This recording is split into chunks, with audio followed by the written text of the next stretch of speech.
Ils ont essayé de l'assassiner avec une tasse de thé. Pas avec une balle. Pas avec une bombe. Juste une simple tasse de thé tiède, offerte avec un sourire, mais imprégnée de mort. Le président Ibrahim Traoré n'était pas étranger aux menaces, mais cette trahison s'est manifestée dans le silence, dissimulée sous les apparences de l'hospitalité. Le jeune soldat qui la lui a servi tremblait de peur, inconscient du fait que le lion d'Afrique ne boit jamais sans méfiance. Ce jour-là, Traoré n'a pas bu. Il a attendu. Il a observé. Et lorsque la vérité a été révélée, la pièce s'est figée dans un silence stupéfait. Ils avaient sous-estimé l'homme qui mène le combat pour une nouvelle monnaie africaine, l'unité du continent et l'autonomie de son peuple. Ils ont tenté de le tuer avec une tasse de thé, et ils ont failli réussir. Mais ce qu'ils n'avaient pas prévu, c'est qu'Ibrahim Traoré avait déjà tout anticipé. Quelques heures avant cette réunion militaire discrète aux abords de Ouagadougou, la journée avait commencé comme toutes les autres au palais présidentiel. Briefings matinaux, mise à jour sécuritaire, stratégie pour les opérations régionales. Puis, en retournant à son bureau entre deux sessions, Traoré a remarqué quelque chose d'étrange. Une feuille de papier soigneusement pliée, posée au centre exact de son bureau en acajou. Aucune signature. Aucun sceau. Pas de sang, pas de feu. Juste 6 mots froidement tracés à l'encre noire. Méfie-toi de ton thé aujourd'hui. La confiance est un poison. La plupart des hommes auraient paniqué. Annulé la réunion. Changé de lieu. Quitté la capitale. Mais Ibrahim Traoré n'est pas un homme comme les autres. Forgé par des années de conflits, endurci par la trahison et les pressions étrangères, Traoré a depuis longtemps compris que les ennemis les plus dangereux ne sont pas ceux qui portent des armes, mais ceux qui vous sourient en vous servant à boire. Le message ne l'a pas surpris.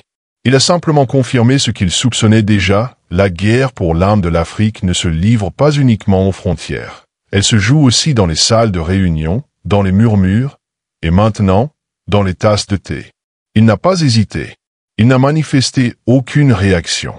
Aucune alerte n'a été donnée. Aucun ordre n'a été émis. Traoré a calmement replié le billet, l'a glissé dans sa poche, et a repris ses fonctions comme si de rien n'était. Cet après-midi-là, il est monté dans le convoi avec sa précision habituelle. Pour son entourage, ce n'était qu'une réunion stratégique parmi tant d'autres routinières, calmes, presque banales. Mais Traoré savait. Il ne se rendait pas à un simple briefing. Il marchait droit vers une embuscade. Et il allait l'affronter non pas avec la peur, mais avec lucidité. Car Ibrahim Traoré croit en quelque chose de plus fort que la peur. Il croit en l'autonomie de l'Afrique. Il ne fuit pas les menaces. Less affront.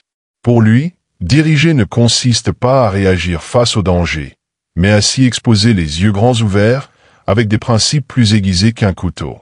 S'il voulait le tuer, il devrait le faire en face. Il n'allait pas leur offrir la satisfaction d'une réunion annulée. Il allait leur offrir le silence et, au moment opportun, la vérité. Le lieu de la réunion était une base militaire paisible, sans faste. Un manguier offrait de l'ombre aux officiers sous la chaleur de l'après-midi. Du thé épicé était servi dans de simples tasses en céramique. Tradition, hospitalité, confiance et trahison. Traoré accepta le thé avec son sourire habituel. Mais cette fois, il ne but pas. Il laissa la chaleur de la tasse réchauffer ses mains, mais elle n'effleura pas ses lèvres. Sunregard scruta le circle. Le jeune soldat qui avait servi la boisson inconnue, en sueur malgré la brise, restait figé dans un coin, tel une ombre. En face, le colonel Konaté insista, un peu trop vite. « S'il vous plaît, monsieur le président. Buvez. Le thé est encore chaud. » Chaud ou empoisonné? Les mots du billet résonnèrent dans son esprit. La confiance est un poison. Ce n'était plus une métaphore. C'était devenu littéral. Ibrahim Traoré posa la tasse lentement, presque délibérément. Aucune goutte n'avait effleuré sa langue. Il ne fit aucun scandale. Il n'accusa personne. Il n'éleva pas la voix. Mais l'atmosphère changea. La tension s'épaissit. Ceux qui le connaissaient, ceux qui avaient combattu à ses côtés dans de vraies guerres, reconnurent ce silence pour ce qu'il était. Un tir de sommation, sans un seul bruit. Là, sous un manguier, avec pour seules armes une tasse de thé et un regard calme, Ibrahim Traoré venait de marcher en plein cœur d'un complot d'assassinat, et de l'arrêter avec rien d'autre que l'intuition et la maîtrise de soi. Ce moment ne portait pas uniquement sur une tasse empoisonnée. Il portait sur un système empoisonné, un système que Traoré combat depuis le jour où il a accédé au pouvoir. Un système où l'influence étrangère se cache dans les aides humanitaires, où la corruption se décore de médailles, et où la loyauté s'achète avec la bonne devise. Mais Traoré bâtit autre chose. Il appelle la nouvelle monnaie africaine, non seulement sur le plan économique, mais aussi en termes de valeur, en termes de propriété, de dignité, de reconquête de l'avenir africain arraché aux mains de ceux qui l'ont autrefois colonisé et qui tentent encore de le contrôler.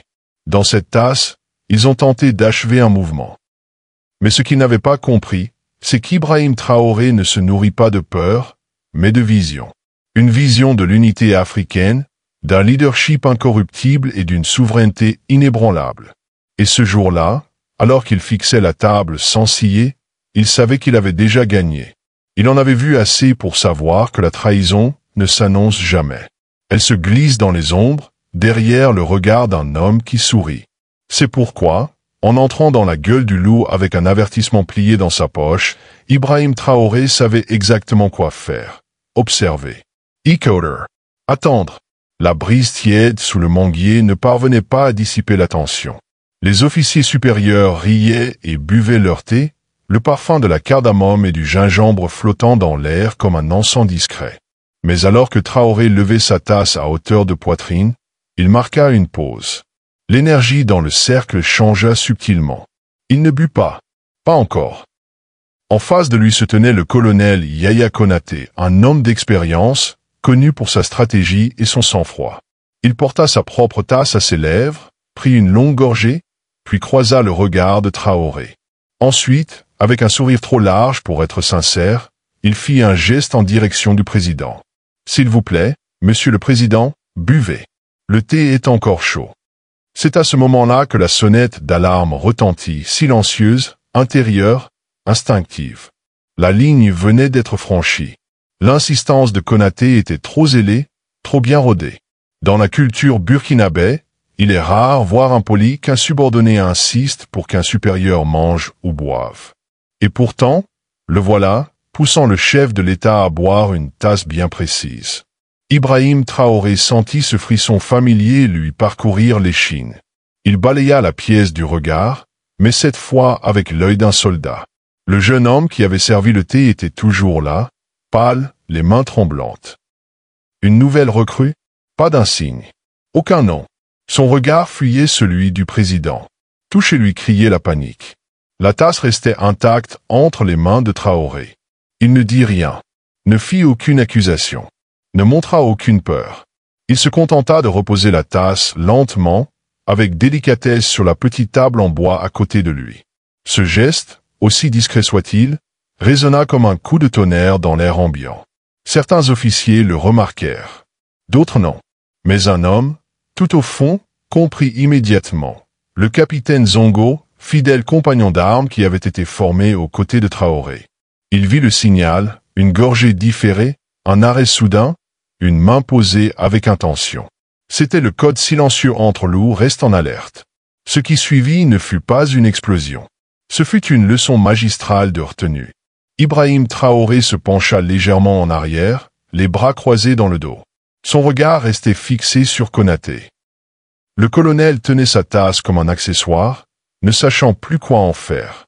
Un instant, sa confiance vacilla. « Vous savez, » dit Traoré calmement, « j'ai toujours trouvé fascinant le nombre de choses que l'on peut cacher dans quelque chose d'aussi petit qu'une tasse de thé. » Konaté esquissa un sourire crispé. « C'est toute la beauté du thé, monsieur. » « Ou tout son danger, » répondit Traoré.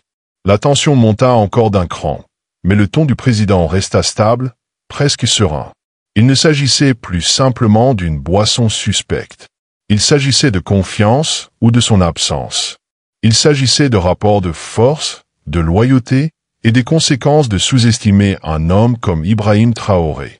Car ce qu'il n'avait pas compris, c'est que Traoré ne faisait pas que lire la pièce. Il en écrivait déjà la fin. Et à cet instant, sans élever la voix, sans désigner quiconque, il avait déjà retourné le piège. Ce qui devait être un assassinat discret était devenu un complot révélé. Ce qui devait être une boisson de mort s'était transformé en une scène, un test de masque, et la question, qui ferait tomber le sien en premier? Les officiers se turent, incertains s'ils devaient boire ou attendre. Même les oiseaux dans les arbres semblèrent se taire. Le poids de l'instant s'abattit sur tous comme la poussière après une explosion. Ibrahim Traoré, toujours maître de lui, se tourna vers un de ses aides et désigna la tasse restée intacte. « Faites-la goûter par quelqu'un d'autre, dit-il. C'était ça, le basculement, le point de non-retour. Le visage de Konaté se figea. Il entr'ouvrit la bouche, comme pour protester, mais il se retint. Il s'arrête. La partie était terminée. Ce qui allait suivre serait irréversible. Mais Traoré n'avait pas besoin de drame pour triompher. Il l'avait déjà fait, par le silence. À cet instant, Ibrahim Traoré n'était plus seulement un président. Il était devenu le symbole d'un continent en éveil. Un chef qui savait lire entre les lignes, qui ne se contentait pas de parler d'unité africaine, il l'incarnait. Il ne faisait confiance qu'à ceux qui l'avaient mérité, et il défiait un système bâti sur la dissimulation. Il n'avait pas besoin de lever le poing.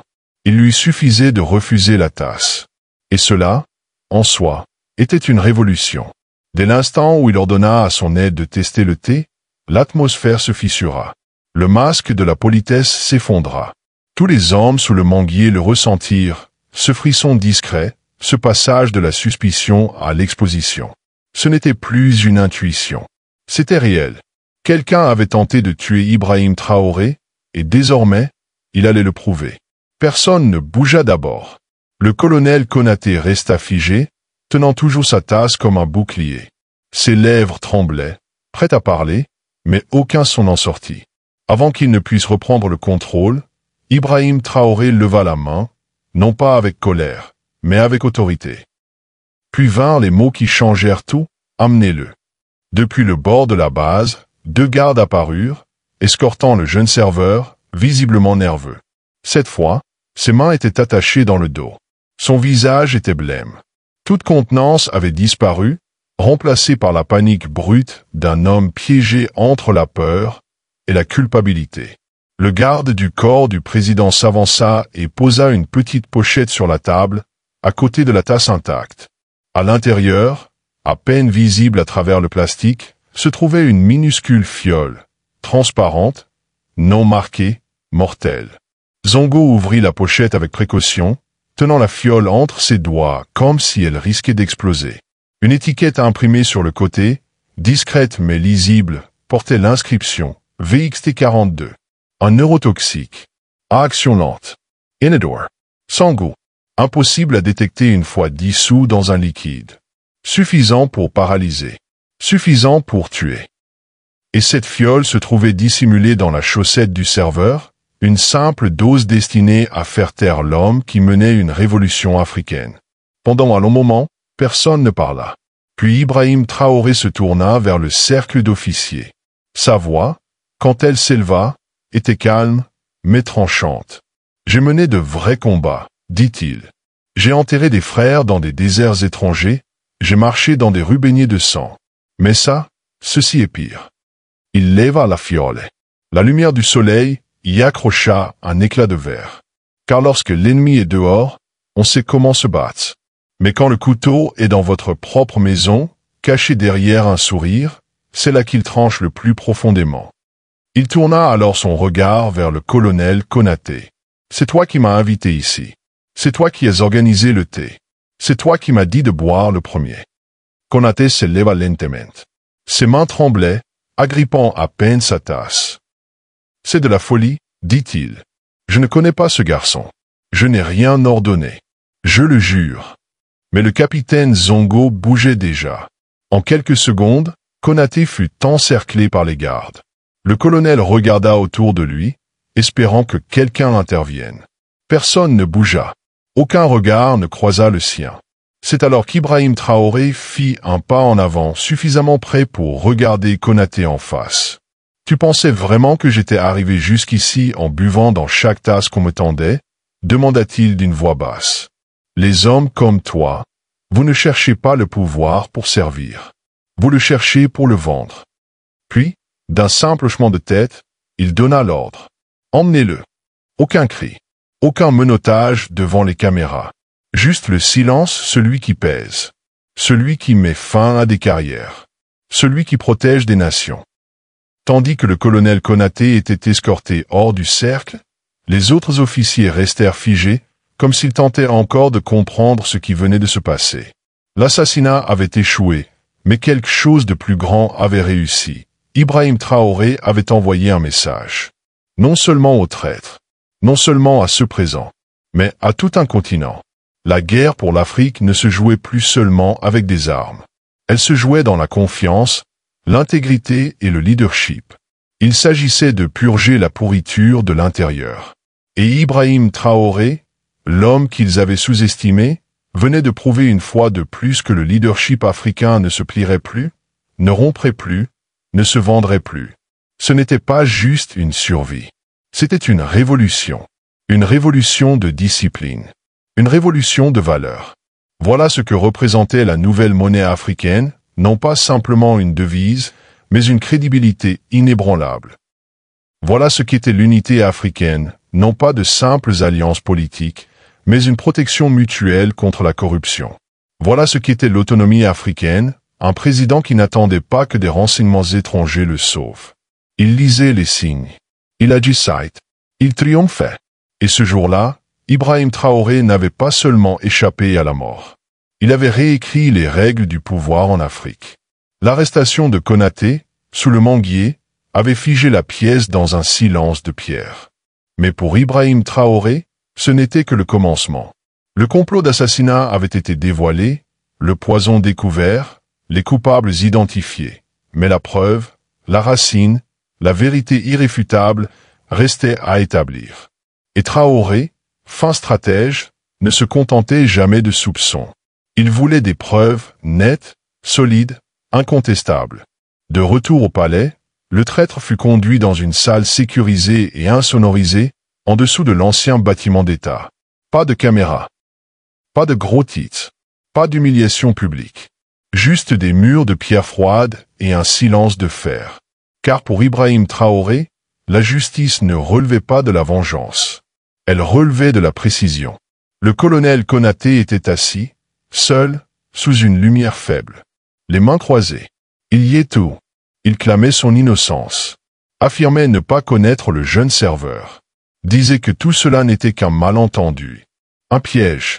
Une manipulation. Mais c'est alors que le carnet fit son apparition.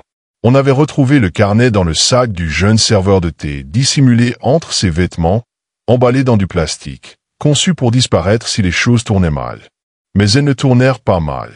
L'instinct de Traoré avait retourné le piège, et désormais, le contenu du carnet racontait le reste de l'histoire.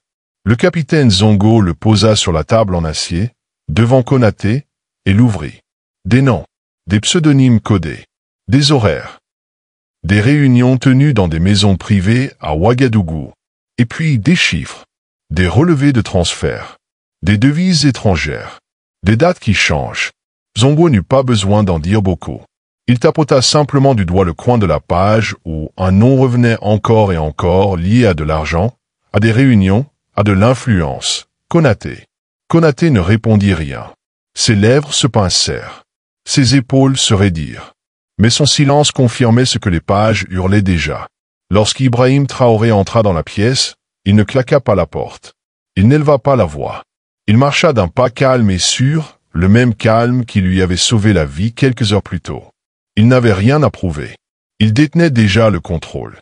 Il s'assit en face de l'homme qui, autrefois, s'était assis en face de lui au nom de la loyauté, ou du moins, le pensait-il.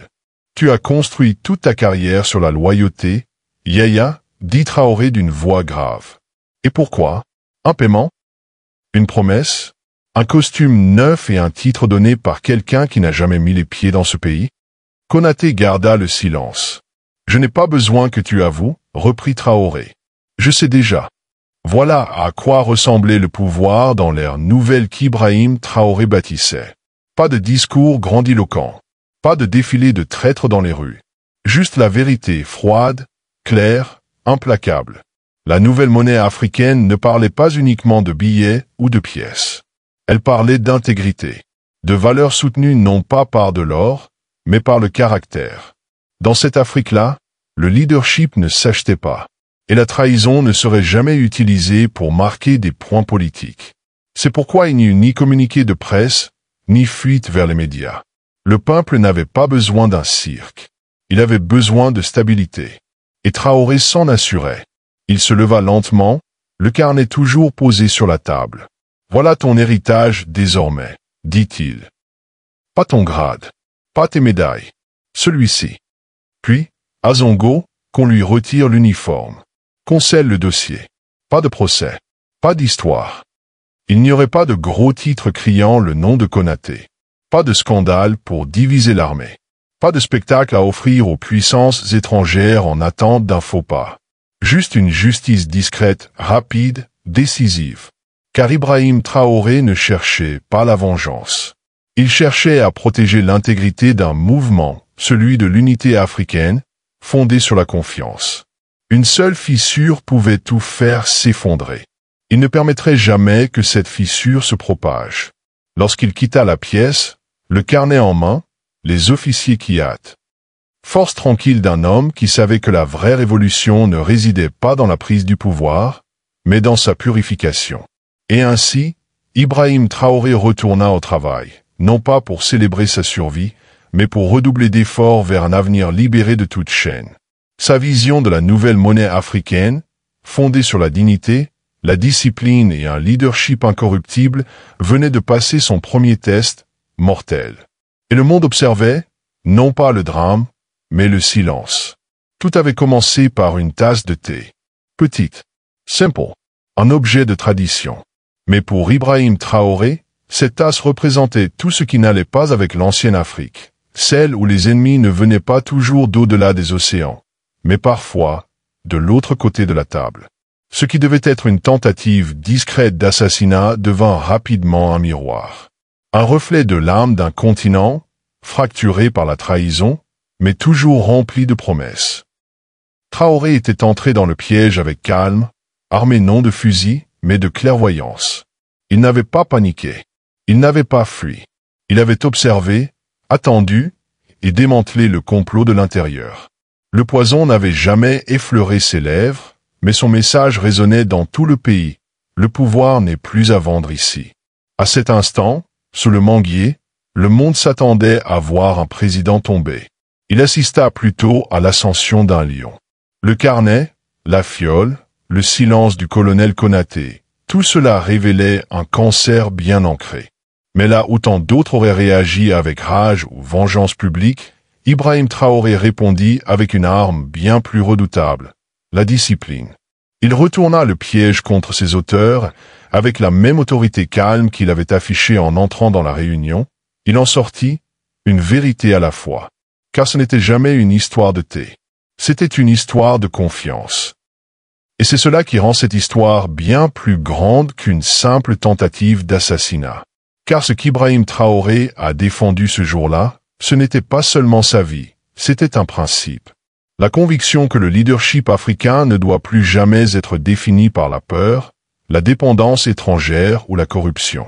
Il doit l'être par le courage, la clarté et la protection inébranlable des peuples qu'il sert.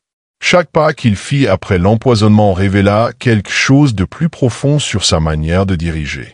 D'abord, son instinct, cette capacité à détecter la trahison dans le silence des traditions.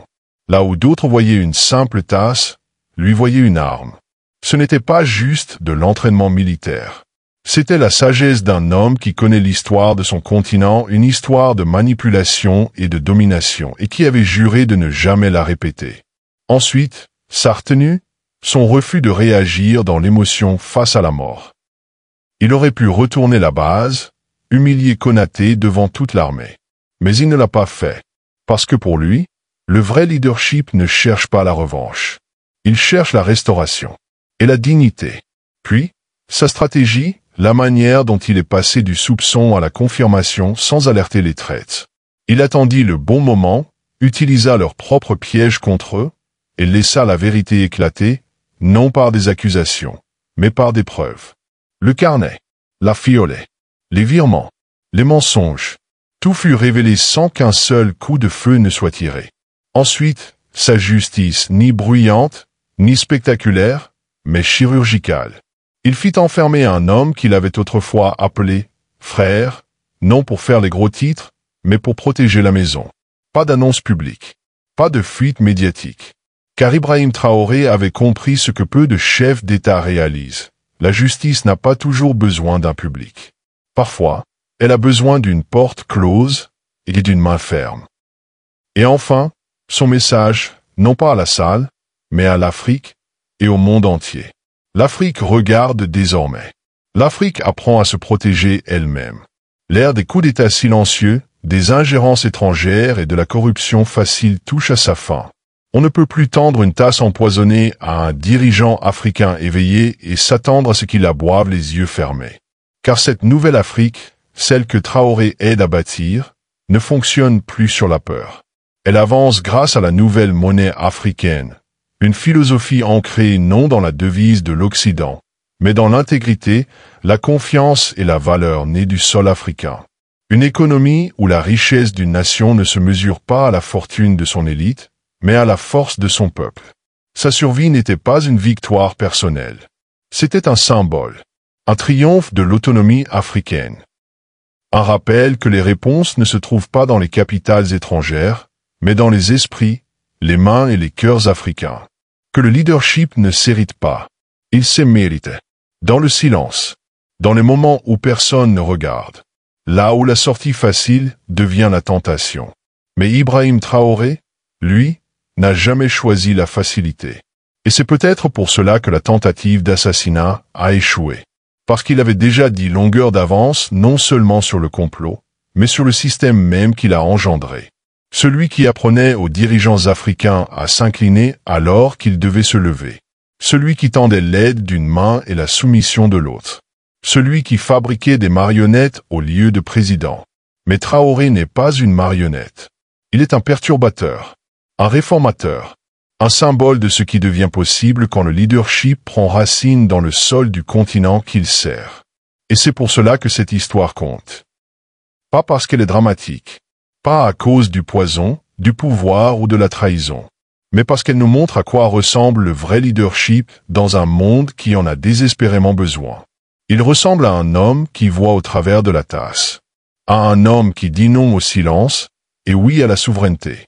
Il ressemble à Ibrahim Traoré, un soldat, un visionnaire, un symbole de l'unité africaine qui nous a rappelé qu'un seul homme, armé de vérité et de discipline, peut résister au poids d'un système conçu pour l'écraser. Et ce faisant, il n'a pas simplement sauvé sa propre vie. Il a offert à l'Afrique quelque chose de bien plus précieux. Il lui a offert une preuve que l'avenir n'est pas seulement possible. Il est déjà là. L'histoire d'Ibrahim Traoré et de la tasse de thé empoisonnée est bien plus qu'un récit de survie politique. C'est un miroir profond du leadership, de l'intégrité et de l'avenir de l'Afrique. En son cœur, cette histoire nous enseigne que le véritable leadership ne se mesure ni à l'image, ni au grade, ni au discours, mais à la sagesse, à la retenue et au courage d'affronter la trahison, sans perdre le contrôle. L'un des enseignements les plus clairs, c'est que la confiance est une lame à double tranchant. En politique, comme dans la vie, les menaces les plus dangereuses viennent souvent de ceux qui nous entourent. Traoré nous montre que la confiance aveugle peut être fatale, mais que la confiance éclairée fondée sur l'observation, l'intuition et la vigilance est essentielle. Il n'a pas laissé le soupçon le paralyser. Il l'a utilisé pour faire éclater la vérité dans le calme. Le message est simple. On n'a pas toujours besoin de crier pour se défendre efficacement. Un autre enseignement majeur, le pouvoir du silence et de la discipline. Dans un monde accro au spectacle et au scandale, la manière discrète dont Traoré a géré le complot était un acte radical. Il n'a pas cherché à humilier ses ennemis devant les caméras. Il a cherché la vérité, agi avec précision et protégé la stabilité nationale. Son exemple nous montre que la vraie force ne réside pas dans les cris ou la répression, mais dans la justice mesurée et l'intégrité constante.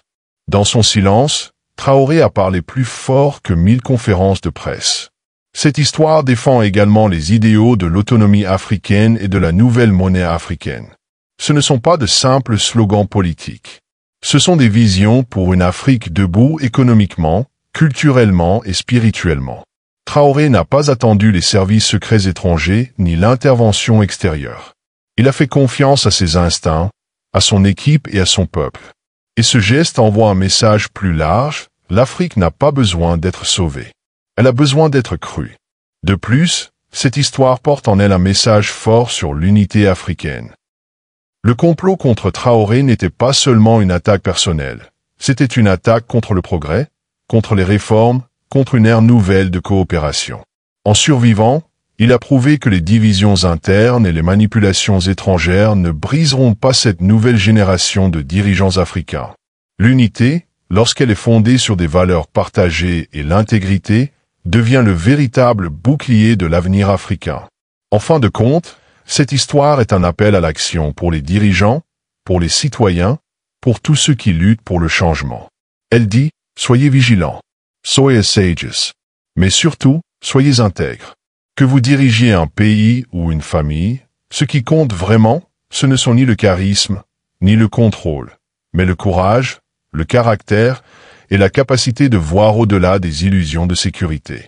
Et parfois, les plus grandes révolutions commencent par quelque chose d'aussi simple qu'une tasse de thé.